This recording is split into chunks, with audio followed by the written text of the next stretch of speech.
My name is Maren. Today I'm doing a short instructional video on the artistic instrument of my choice, bongos. The idea to do it on bongos came to me after watching a documentary on life in the Congo, where they use this instrument in quite various ways. They use it to make music, they use it to accompany their storytelling, but they also use it in rituals. In the video I saw a specific ritual where they used the bongos to create a rhythmic pattern to scare spirits away at night to keep the village safe, which I think is extremely interesting because it's not something you see very often. I'm going to be guiding you guys through a short description of how to assemble the bongos step by step. These bongos do not quite resemble the ones seen in the PowerPoint, but it's used as a prop to help my explanations. First thing you want to do is create the outer shell that has the two rims and the center block. Then you want to install a lower rim. You want to install tuning lugs if your instrument requires so, like the one in the PowerPoint. You want to install the membrane head. You want to install the upper rim, and you want to finish by tuning your membrane head either using the lugs or whenever you're installing it. The first step is creating kind of the backbone of the instrument, which is the shell. You're going to need, well, first of all, you're going to need wood, at least for this specific bongos. This one is made out of OXCM wood, which is kind of more pliable, which is how you see that they can make kind of shapes that aren't just rectangular. And then you're going to need a wood cutter. A wood cutter because you're going to cut, if you can see here, rectangular strips of wood. Once you have all your strips cut out, this bongo actually has two shells, well, two drums. A macho, which is a little bit smaller, and a hammer, which is a little bit bigger.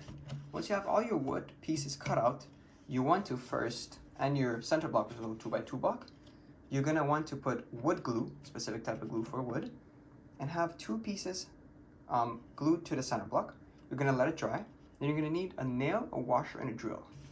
You can see here on the inside, there's actually a nail that goes right through the center block and both pieces that you have glued to make sure that both drums are held together tightly.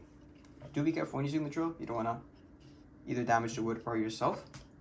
And also when using the wood cutter, to make the strips, not to cut yourself.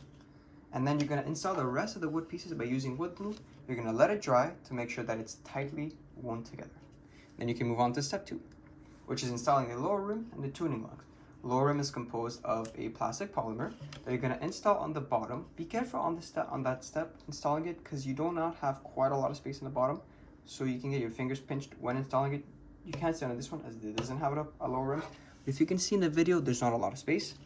And then there's bolts installed at the bottom because you're going to use a metal hook, which is the lug, that you're going to place on the notches of the lower rim. There's 4 on each side.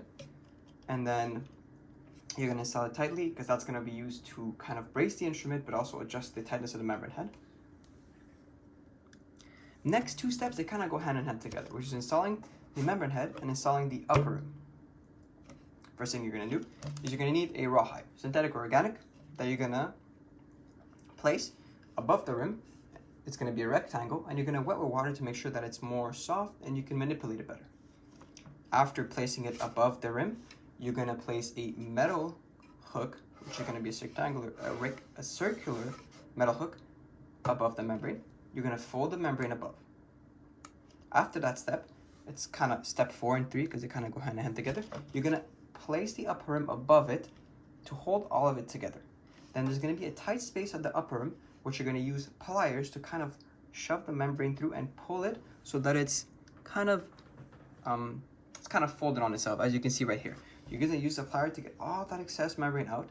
You're going to use scissors afterwards to cut all the excess out. Be careful when using the pliers, not to hurt yourself, not to hurt the membrane.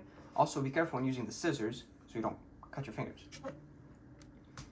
And afterwards, at that step, you have your membrane installed.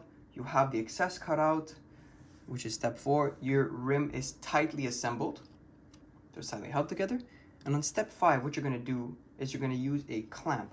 So that clamp, you're going to use it to pull the tuning lug to make sure that it's in the notches of the upper rim. And then what you want to do is you want to adjust the tightness of it.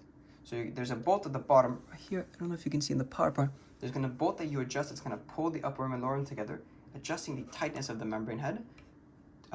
Being cautious, avoid tightening it too much. It can explode the membrane head, which is not very good. And if you follow these steps, which is creating the shell, installing the lower rim, installing the lug, installing the membrane head, installing the upper rim, and adjusting it, you're going to have a functioning, multifaceted instrument. Thanks for listening.